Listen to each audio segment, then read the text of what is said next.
प्रभु यीशु मसीह के पवित्र नाम में आप सबको जय मसीह की।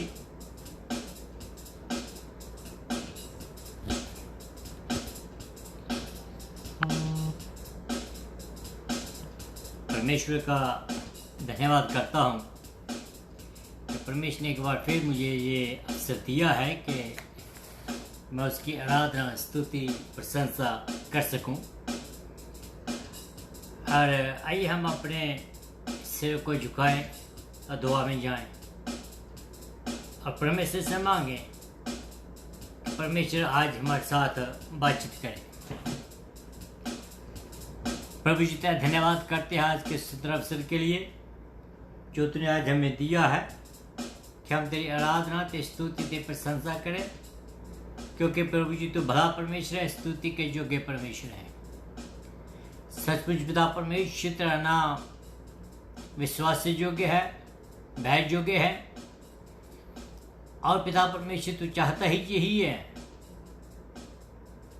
कि जिस कायनात को तूने बनाया है वो कायनात तेरी आराधना, तेरी स्तुति, तेरी प्रशंसा करे और तुझे आदर दें। उन्हें दीजिए पिता परमेश्वर के आज का ये समय जो तूने मुझे दिया है, इसमें पिता परमेश्वर में वचनों के द्वारा, गीतों के द्वारा तेरे ही नाम को पिता परमेश्वर में महिमा दूं, तेरे नाम को ऊंचा करूं, तेरे नाम को जलाल दूं। जितने भी सुनने वाले हैं या देखने वाले हैं, हर एक को मैं तेरे हाथों में देता हूँ। हर एक को प्रभु जी तो अपनी महिमा के लिए इस्तेमाल कीजिए और प्रभु जी अपने जलाल के लिए हम सबको इस्तेमाल करें। तो भला परमेश्वर स्तुति के योग्य परमेश्वर है। प्रार्थना को सुना इसलिए तो धन्यवाद करता हूँ, यीशु मसीह के नाम से मांगता हूँ, आमीन आमीन। मेरे जी जो आज का जो वचन है वो काफ़ी पावरफुल वचन है। जैसे कि हमारी ये रीति है कि हम वचन को शुरू करने से पहले एक जो भजन है या गीत है उसको गाएं। तो आइए हम आज एक खुदावंद के वचन को गाएं और उसके वचन को सुने। खुदावंद का वचन में क्या कहता है।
यीशु परदा कर दो हंगामा लोगों यीशु नाम दा कर दो हंगामा लोगों यीशु नाम दा यीशु वरदा कोई यीशु वरदा यीशु वरदा कोई यीशु वरदा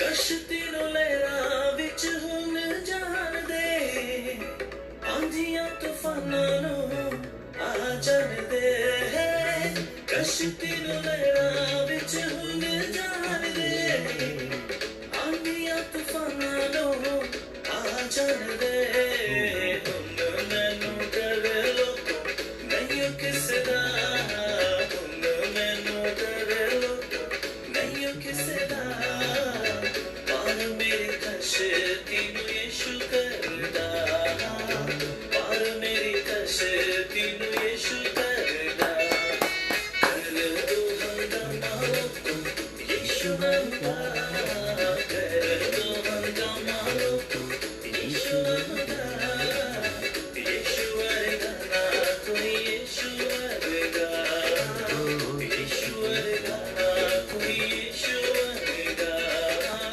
यीशु वरदा ना कोई यीशु वरदा यीशु वरदा ना कोई यीशु वरदा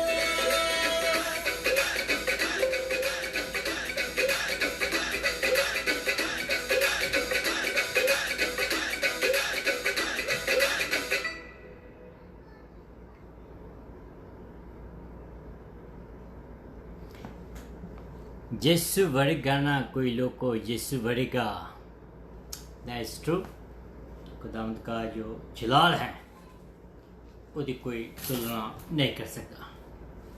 सो मेरे जो आइए हम आज के वचन की ओर बढ़ते हैं। जो आज का वचन जो है वो हमें रेवलेशन की किताब उसका 16 अध्याय में मिलेगा। उसकी पहली 9 आयतें जो है वो आज हम उसको ख़त्म करेंगे। जैसे मैंने आपको बताया था कि जो परमेश्वर का वचन है वो बहुत ही पावरफुल वचन है और बहुत ही वो हमें हमारे से बातचीत आज करने वाला है। तो आइए हम वचन की ओर बढ़ते हैं। परमेश्वर के वचन में लिखा है कि मैंने मंदिर में एक ऊंची आवाज़ को 7 स्वर्गदूतों से यह कहते हुए सुना, आओ और परमेश्वर के क्रोध के 7 कटोरों को पृथ्वी पर उड़ेल दो। अतः पहला स्वर्गदूत ने आकर अपना कटोरा पृथ्वी पर उड़ेल दिया। इससे उन मनुष्यों पर जिन पर पशु की शाप थी और जो उसकी मूर्ति की पूजा करते थे बुरे और कष्टदायक फोड़े निकले। दूसरे स्वर्गदूत ने जब अपना कटोरा समुद्र में उड़ेल दिया तो समुद्र मरे हुए मनुष्यों के लहू के समान हो गया और उसमें का हरेक जल जंतु मर गया। तीसरे स्वर्गदूत ने अपना कटोरा नदियों पर जल स्रोतों पर उड़ेल दिया और वे लहू बन गए। तब मैंने जल के स्वर्गदूत को ये कहते हुए सुना, हे पवित्र तू जो है जो था तो न्यायी है, क्योंकि तूने इन बातों का न्याय किया है।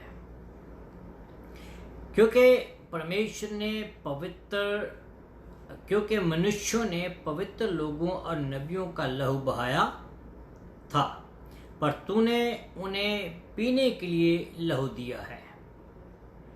ये इसी के योग्य हैं।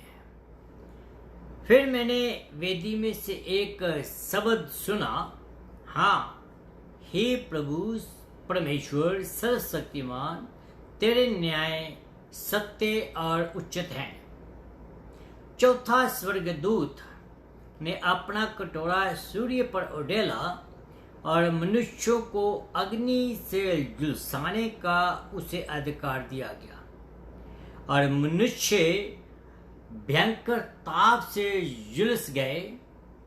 तब उन्हें परमेश्वर के नाम की निंदा की, जिनको इन व्यक्तियों पर अधिकार है, परंतु मन न फराए कि उन्हें उसे महिमा दें।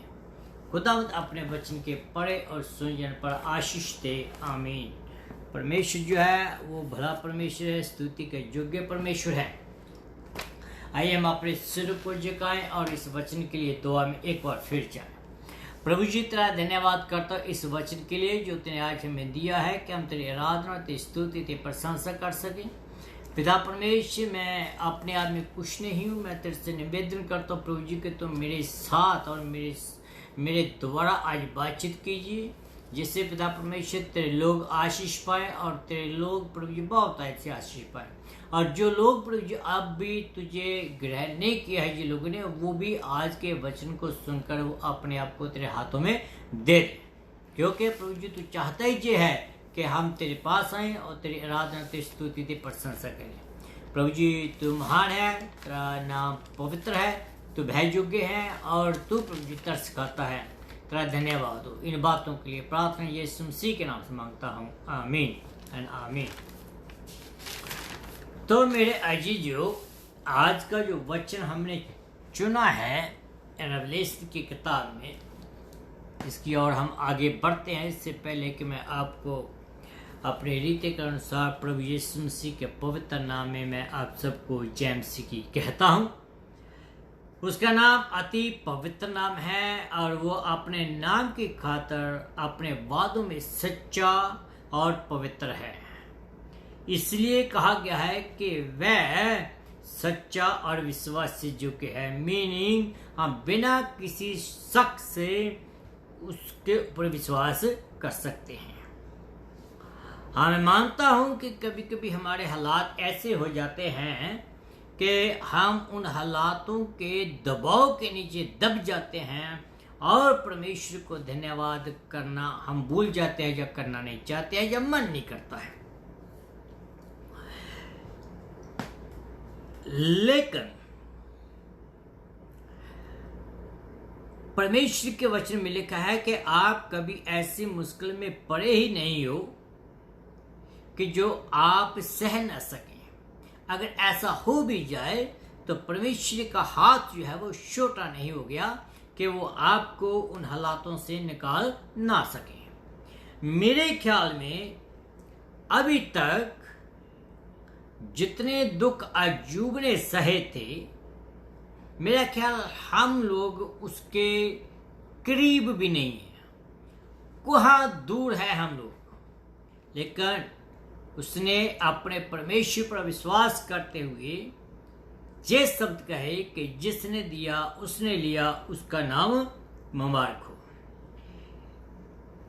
इसको हम कहते हैं दीन होना, नीचे होना। इसको हम कहते हैं विश्वास करना। इसको हम कहते हैं कि खुदा की मर्जी को पूरा करना और कबूल करना। इसको हम कहते हैं कि खुदा की मर्जी में रहना।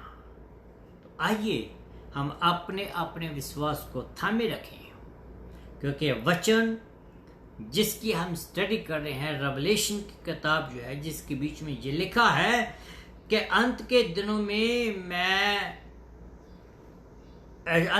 में शैतान बहुत लोगों को अपने बहकावे में डाल देगा। तो अंत के दिनों में हम रह रहे हैं, हम देख रहे हैं कि अलग अलग बातें जो हो रही हैं।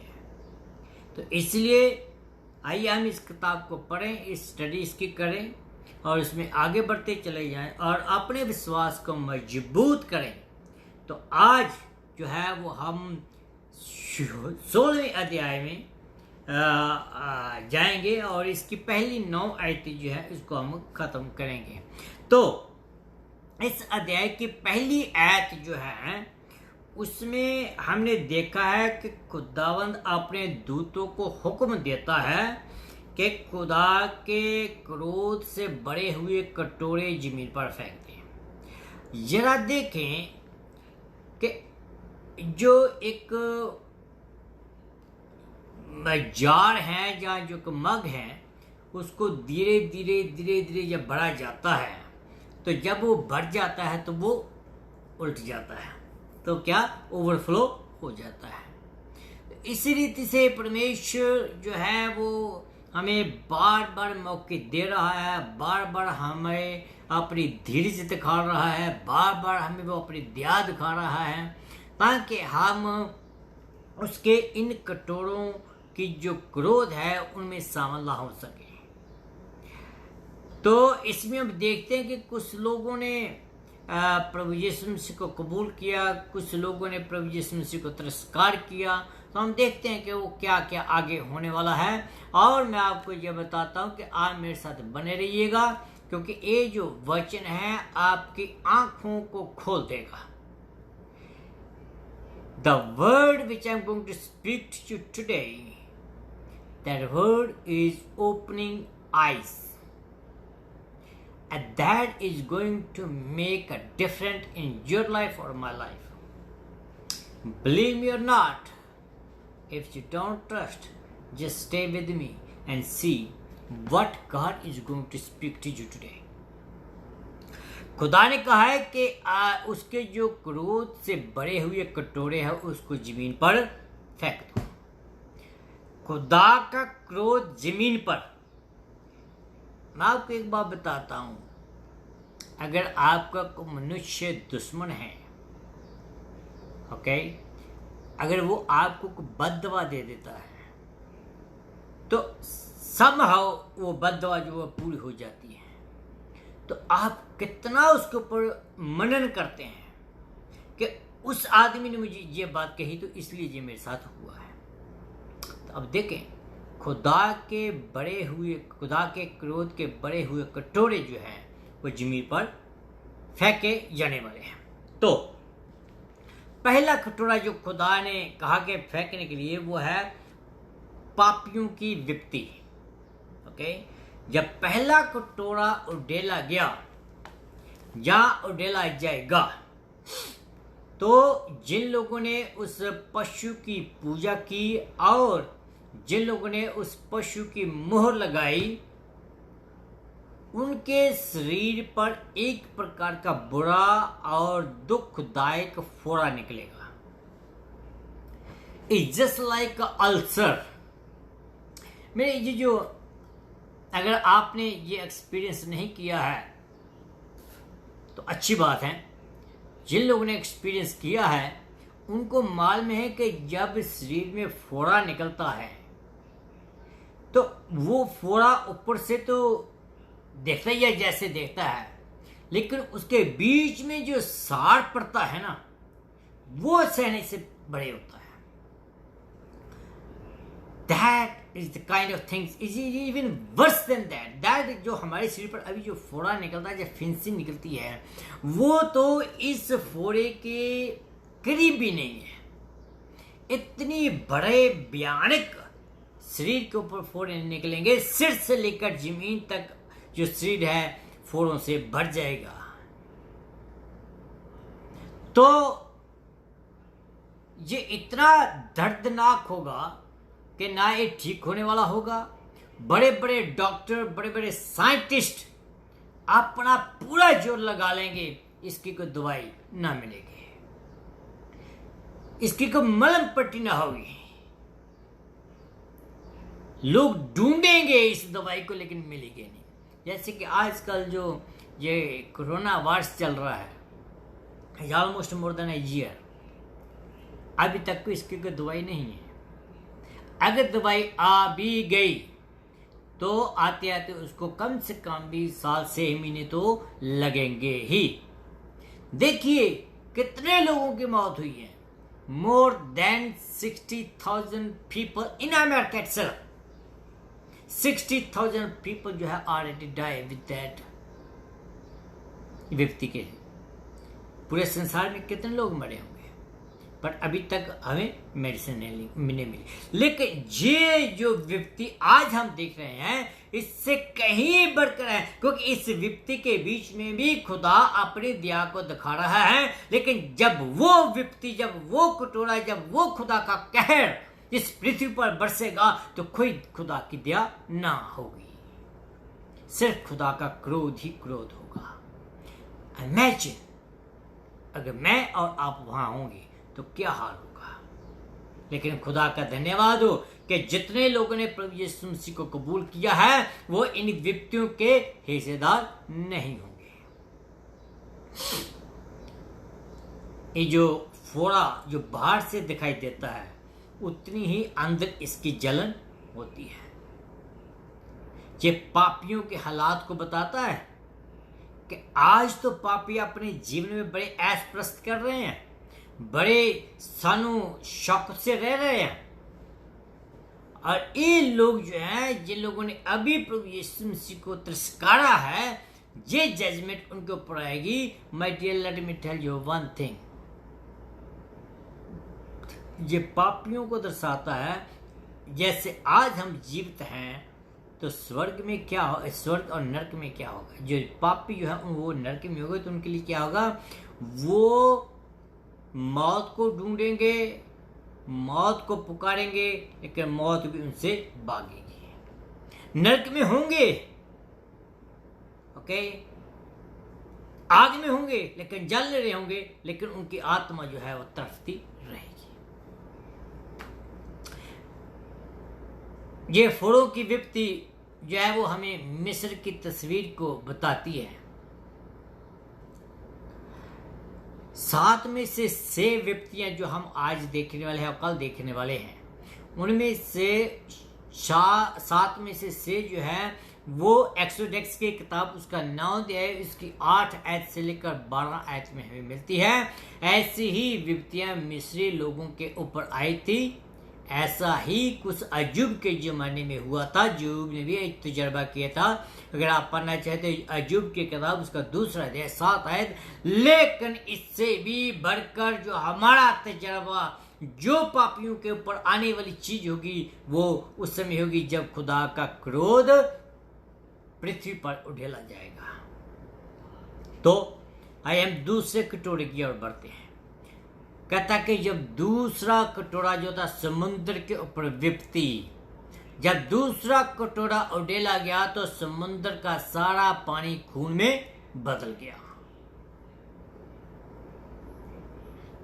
हमने देखा रेवलेशन की किताब उसका 8 अध्याय उसके 8 और 9 में लिखा है कि जब दूसरी तुरही फूकी गई तो समुद्र का तीसरा हिस्सा वो क्या हो गया, भूख भस्म हो गया, सूख गया। ओके, ये पूरी दुनिया के सारे जीव जंतु मारे गए। कब? जब ये काम होने वाला है। पूरी दुनिया के सारे जीव जंतु। जरा सोचें कि इसका प्रभाव जो है एनवायरनमेंट पर कितना पड़ेगा। समुद्र सूख गया, जीव जंतु मारे गए, इसके साथ पूरी दुनिया में सूखा पड़ जाएगा। क्या होगा? दुनिया में सूखा पड़ जाएगा। हम खाने के बगैर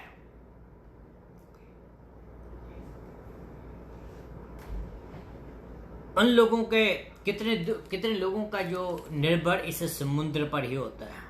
देखिए कितने लोग बेघर हो जाएंगे, कितने लोग बेरोजगार हो जाएंगे। सिर्फ खाना पीना इफेक्ट नहीं होगा बल्कि हमारे व्यापार कितने इफेक्ट होंगे। आज जो है मैं आज की बात कर रहा हूँ, इस विपत्ति के साथ हजारों व्यापार जो हैं, जो बिजनेस हैं, जो वह बंद हो चुके हैं। आज की विपत्ति जो है, इस विपत्ति के कारण हजारों लोग घर में बैठे हुए हैं, काम नहीं है। तो जस्ट थिंक अबाउट दैट कि what will going to be happen on that day. आदमी जिन चीजों पर घमंड करता है जिन चीज़ों को बड़ी आसानी से ले लेता है, खुदा धीरे धीरे उनको तबाह करता जा रहा है। पहले सेत को बर्बाद किया, फिर अब समुद्र को बर्बाद किया। अब हम आगे देखते हैं कि आगे क्या क्या होने वाला है, और that thing is going to be happening very soon because we are going to live in the end time, और it's going to be happen. It's not, ऐसा नहीं है कि शायद ये होगा, नहीं, it's going to be happen. It's definite, it's going to be happen. I'm warning you, it's going to be happen. तीसरी जो बात है, तीसरी जो प्लेग है, the plague in the stream, पानी के ऊपर प्लेग, पानी के ऊपर। और तीसरे ने अपना कटोरा नदियों और पानी ऊपर उड़ेल दिया। तब क्या हुआ? वो सब के सब लहू बन गए। जे विपत्ति धरती पर उड़ेली गई, पूरा संसार खून का प्यासा हो गया। बात सुनिए, बाइबल में लिखा है कि ये जो लोग हैं, जो पापी लोग हैं, इन लोगों ने संतों के खून पिए हैं, संतों के खून को बहाया है, मसीह लोगों के खून को बहाया है। अब परमेश्वर उनका बदला ले रहा है, किस रीति से कि उनको ही खून पिला रहा है। बाइबल में लिखा है, मैं नहीं कह रहा। See that how God take his revenge, how God take his people's revenge. मैं आपको बताता हूं कि कभी भी आप खुदा के बंदे को, चाहे वो छोटा है चाहे बड़ा है, उसकी सेवकाई छोटी है चाहे बड़ी है, चाहे उसके पास कोई हीलिंग पावर है या नहीं है, लेकिन मैं आपको ये बताता हूं कि कभी भी खुदा के बंदे को बुरा ना कहें, अदरवाइज आप लोग भी इन विपत्तियों के शामिल हो सकते हैं। बहुत सारे मसीही शहीद हुए मसीह विरोधी के द्वारा। जब यीशु मसीह इस धरती पर था तो उसने पानी को मैं में बदल दिया, और ताकि लोग उस पर विश्वास करें। अब खुदा लोगों को अपने बारे में वो याद दिला रहा है कि वह कौन है। धीरे धीरे करके खुदा अपनी सारी ऐशो आराम जो है वो दुनिया से खो रहा है। He is snatching every comfort the man have.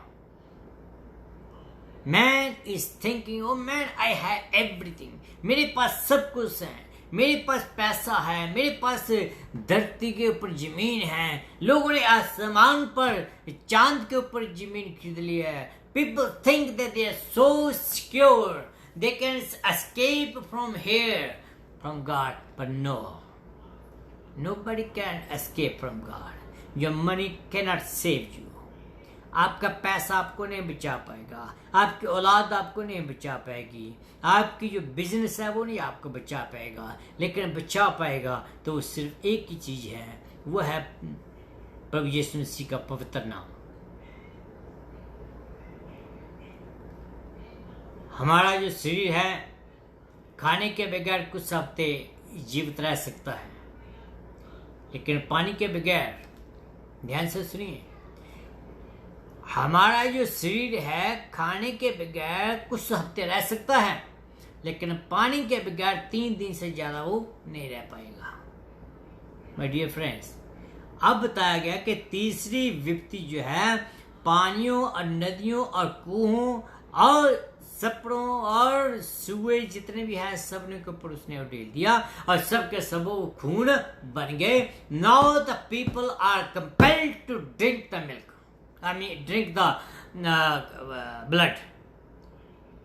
They have no option, and I believe that nobody will drink the milk, and because of that people are going to suffer. जब ये विपत्ति आई तो दूत परमेश्वर की स्तुति करने लगे और उसकी बुद्धि के लिए, क्योंकि जो संसार ने बोया था वह वो अब काट रहा है। Whatever you sow, you will reap. Maybe not the same time, but the time is come and you will reap whatever you sow. फिर कहता है कि दूसरा दूत उसकी धार्मिकता करते हुए निकला। अब वह अपने इस दिमाग से और उसके कामों को बड़े समझ पाएंगे, पर वो दिन दूर नहीं है। क्योंकि ये जो बातें मैं आपको कह रहा हूँ कि शायद हम इस बातों को समझ नहीं पा रहे। मैं शायद आप सोच रहे होंगे कि पादरी यूनुस तो ऐसे ही बोलता रहता है, पादरी यूनुस तो बस हमें डराने रहता है। लेकिन इन बातों को हम अपनी समझ से नहीं समझ पाएंगे। लेकिन वो दिन दूर नहीं है जब हम उसको अपनी आंखों से देखेंगे, उसकी महिमा को हम अपनी आंखों से देखेंगे, और उस दिन हम सब कुछ समझ पाएंगे कि खुदावंत की धार्मिकता कितनी है, धार्मिकता उसकी कितनी है। हम उसके साथ जब होंगे, then we will see that how our God is, how good He is. My dear friends, आगे बढ़ते चले हैं जाएं। जब न्याय का दिन आएगा तो खुदा हर एक को खुदा के सामने, उसके न्याय के सामने खड़ा होना पड़ेगा। जैसे कि जेनेसिस की किताब उसका 18:25 में लिखा है, इस प्रकार का काम तुझसे दूर रहे कि दुष्ट के संग धर्मी को भी मार डालें, और धर्मी और दुष्ट दोनों को एक ही दुष्टों और धर्मियों की एक ही दिशा हो। कहते हैं कि ये तुमसे दूर रहे। क्या सारी पृथ्वी का न्याय परमेश्वर न्याय करेगा? Definitely he will do. फिर चौथी विपत्ति की ओर बढ़ते हैं। ये विपत्ति जो है सूरज के ऊपर विपत्ति आएगी, और चौथे ने अपना कटोरा सूरज पर उधेल दिया। खुदा ने इस दुनिया को बहुत खूबसूरत बनाया है। जिस चीज की इस दुनिया में जरूरत थी, जहां जहां भी उसकी जरूरत थी, खुदा ने वहां उसको रखा। अगर सूरज को पृथ्वी पर रख देता तो मैं और आप तक जहां ना होते। जो सूर्य है 95 मिलियन जो पृथ्वी से दूर है। कितना? 95 मिलियन माइल्स जो पृथ्वी से दूर है। खुदा ने सूर्य को उसकी सही जगह पर रखा, जैसे मैंने पहले कहा, और सूर्य बहुत बड़ा है कि उसका जो 1.3 मिलियन जो हमारी जो अर्थ है उसमें समा जाती है। कितनी? 1.3 मिलियन जो हमारी अर्थ है उसमें समा जाएगी। The surface of the sun is nearly 10,000 degrees. During the plague, God will either turn up the heat of the sun or allow more of its heat to enter the earth. My dear friends, as a result, men will experience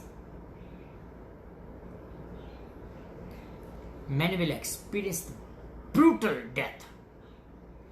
They will feel the heat as like anything. I cannot explain. मैं उसको explain नहीं कर पा रहा हूं कि कितनी heat होगी जब ये विपत्तियां आएंगी। आज के दिन में जब सूरज पूरे चरम में होता है, तो अगर आदमी बाहर खेतों में काम करे या बाहर खड़ा हो तो उसको पूछे कि गर्मी क्या है, तो जब ये सूरज की जो 10 मिलियन डिग्री जो उसका ताप है जब वो पृथ्वी पर पड़ेगा तो क्या होगा। हमने पढ़ा है और सुना भी है कि जे विपत्तियां खुदा का क्रोध है उन लोगों के लिए जो उसको तिरस्कारते हैं, जो उसको तुच्छ जानते हैं। उनको मालूम है कि ये विपत्तियां उनकी ओर से, मैं आपको फिर विश्वास दिलाना चाहता हूं कि ये विपत्ति जो है खुदा की ओर से है। कब? जब ये दिन, उसका न्याय का दिन आएगा। Then God send himself. Right now he is giving us the opportunity to repent from our sins. लेकिन ये लोग जो हैं इन विपत्तियों के कारण खुदा को दोष लगाते हैं, ना कि खुदा के ऊपर विश्वास लाते हैं। अभी भी इन बातों के बावजूद भी इतनी मुसीबतें झेल रहे हैं, उनके बावजूद भी इतनी विपत्तियां एक के ऊपर एक विपत्ति आ रही हैं, लेकिन फिर भी ये खुदा को कोस रहे हैं, फिर भी खुदा के ऊपर विश्वास नहीं ला रहे हैं। हमने देखा 9वें आयत में कि वो लोग खुदा के नाम की निंदा करते हैं। जो नौजवान हैं वो अपने माता पिता के ऊपर दोष लगाते हैं अपनी मुश्किलों के लिए। फॉर एग्जाम्पल होमोसेक्सुअल के लिए खुदा के ऊपर ब्लेम लगाते हैं। वो कहते हैं कि हमें खुदा ने ऐसे ही बनाया।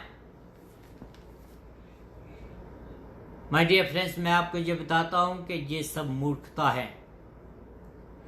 खुदा ने हमें ऐसा नहीं बनाया। होमोसेक्सुअल बचपन से नहीं जन्मे, वो लोग खुद बनते हैं। That the life style they choose.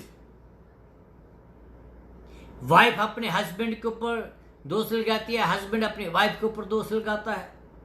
किसी न किसी के ऊपर हम दोष लगाते रहते हैं। भाई भाई के ऊपर दोष लगाता है, बहन भाई के ऊपर दोष लगाती है, भाई बहन के ऊपर दोष लगाता है। ये ब्लेम लगाने का तरीका जो है वो चलता रहा है कि आखिरी समय के बीच में भी लोग खुदा के ऊपर ब्लेम लगाएंगे इन सारी विपत्तियों के ऊपर, लेकिन वो अपने अंदर फिर भी नहीं झांकेंगे कि उन लोगों ने खुदा को स्वीकार नहीं किया है। That is the problem, that is the problem today. आज भी इस दुनिया में लोग दूसरे के ऊपर दोष लगा रहे हैं। आज भी लोग परमेश्वर को नहीं ग्रहण कर रहे हैं, लेकिन वो अपनी मुसीबतों का दूसरों के ऊपर दोष लगाते हैं। Problem is not with God. Revelation 9 आयत में बताया गया है कि प्रॉब्लम क्या है। उसके पास आते ही नहीं, उसे कबूल नहीं करते। अगर आप ऐसा करते रहेंगे तो अगर आप मर भी गए तो किसी को दोष नहीं देंगे, क्योंकि ये आपकी चॉइस है।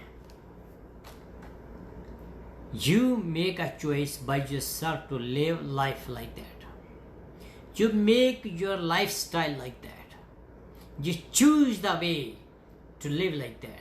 God didn't make you like that. No, God didn't make you like that. God made you perfect and beautiful. God made you of your own, His own daughter and sons. जब खुदा ने आपको बनाया था तो खुदा ने कहा कि ब्यूटीफुल, ब्यूटीफुल। लेकिन बात क्या है कि जब हम इस पृथ्वी पर आए, इस पृथ्वी की बातों पर चले गए, तो हमने पृथ्वी की बातों को देखा, अच्छी है, सुंदर है, और इसमें हम लिप्त हो गए और इसमें हम आगे बढ़ते गए, पाप बढ़ते गए, पाप हमारे सिर के ऊपर भी चला गया, फिर भी हम खुदा को कबूल नहीं कर पाते। दोष फिर के उसने ये सब कुछ किया है। You are the wrong place. You are in the wrong place my friends. If you want to escape from this place, there is the only one way. The way is the Lord Jesus Christ. He said himself, I am the way, truth and life. कहता कि मैं राह, हक और जिंदगी मैं हूं। जो मेरे पास आएगा नाश नहीं होगा, बल्कि हमेशा का जीवन पाएगा। आपके पास मौका है, आपके पास मौका है माय फ्रेंड्स। मेरे बहनों, मेरे भाइयों, पिताओं, आपके पास मौका है यीशु मसीह को कबूल करें। Repent from your sin. Repent from your sin. God is calling you right now. He want to hug you. He want to hug you, my friends. He's there. He's standing right behind you. He just want you to open your heart. He want to come into your heart. And he want to dine with you. He want to eat with you. A choice in your hand. You want to call him in your heart, or you want to close the door for him? That's what I want to say. God be with you. It's my prayer that God will give you the wisdom, that you choose him as your personal savior, so you will escape from your sin, from your plagues, from the problems which is going to happen, from the wrath of God which is going to pour out at the end of the day. Thank you. God bless you. अब हमारे खुदावंद प्रभु यीशु मसीह का फजल, खुदा बाप की मोहब्बत, पवित्र आत्मा की सहभागिता हमारे सभी के साथ, कुल ईमानदारों के साथ, खास करके इन लोगों के साथ जो आज सुन रहे हैं, जो सुनेंगे, इनके ऊपर आपसे लेकर हमेशा हमेशा तक होते रहे। आमीन आमीन। खुदा बरकत दे। कल आपको फिर मिलेंगे इस समय। तब तक खुदा हाफिज।